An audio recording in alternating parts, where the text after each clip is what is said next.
নমস্কাৰ গাইজ, মই গৌতম ৰাজ। মই আহিছোঁ আজি কলাক্ষেত্ৰত এখন দুখন বাটৰ নাট চলিছে, তো মই চাব আহিছোঁ। তো আপোনালোকক মই অকণমান দৃশ্য দেখুৱাম বাটৰ নাটৰ। এতিয়া বাটৰ নাটখন আৰম্ভ হৈছে, মই আহিছোঁ মানে চাবৰ কাৰণে। চ' আপোনালোকক দেখুৱাই যাম, আপোনালোকে ভিডিঅ'টো শেষলৈকে চাই থাকিব। তো ধুনীয়া নাটক এখন চলি আছে, গৰু চোৰৰ ঘৰ বুলি। তো আপোনালোকে ভিডিঅ'টো চাই থাকক শেষলৈকে।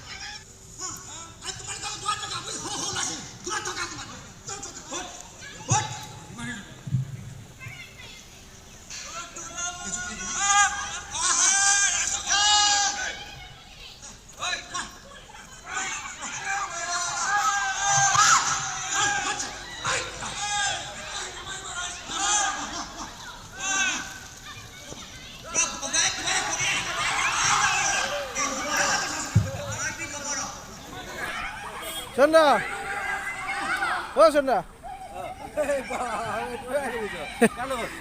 চাহ আহিছে আছে তাতে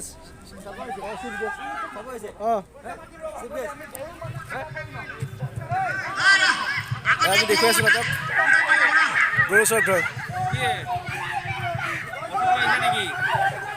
না চাহ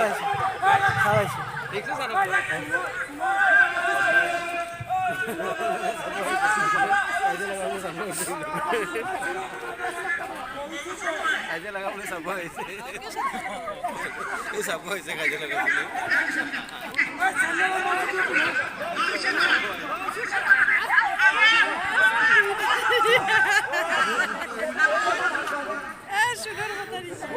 আমি গৰু মানে পূজা কৰো আৰু গৰু চান দিয়ে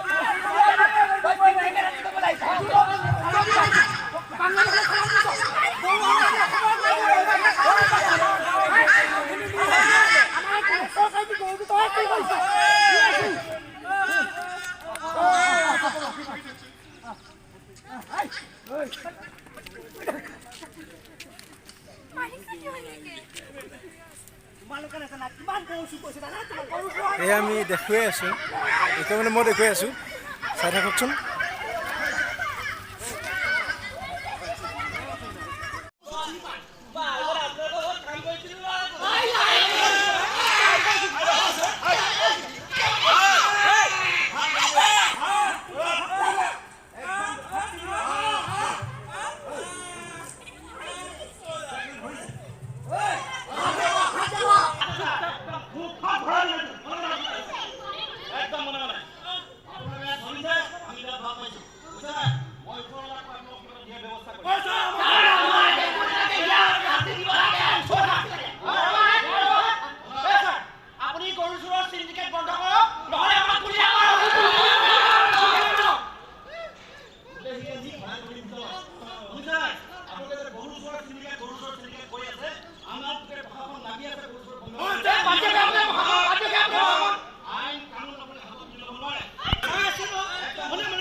ফাইনেলি নাটকখন চালোঁ, এখন ভাল নাটক গৰু চোৰক ধৰ বুলি।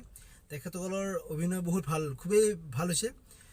চ' আপোনালোকৰ কাৰণে মই তেখেতসকলৰ অভিনয় কৰা নাটকখনৰ কিছুমান দৃশ্য মই আপোনালোকৰ কাৰণে মোৰ এই চেনেলটোৰ জৰিয়তে আপোনালোকক দেখুৱাব বিচাৰিছোঁ। যদি আপোনালোকে ভাল পায় প্লিজ লাইক কমেণ্ট শ্বেয়াৰ কৰিবলৈ একদম পাহৰি নাযাব। লগতে মোৰ চেনেলটো ছাবস্ক্ৰাইব কৰি দিব, নিহাৰ মৰম DS অফিচিয়েল। চ' নতুন চেনেল, আপোনালোকৰ আশীৰ্বাদ আৰু মৰম মোক সদায় লাগিব। আপোনালোকে মোক আশীৰ্বাদ কৰি যাব যাতে মই অনাগত দিনত ভাল ভাল কাম কৰি যাব পাৰোঁ, লগতে আপোনালোকক ভাল ভাল ভিডিঅ' দিব পাৰোঁ। চ' এইখিনিয়ে ক'লোঁ মই। চ' মোৰ চেনেলটো প্লিজ ছাবস্ক্ৰাইব কৰি দিব, নিহাৰ মৰম DS অফিচিয়েল। ধন্যবাদ।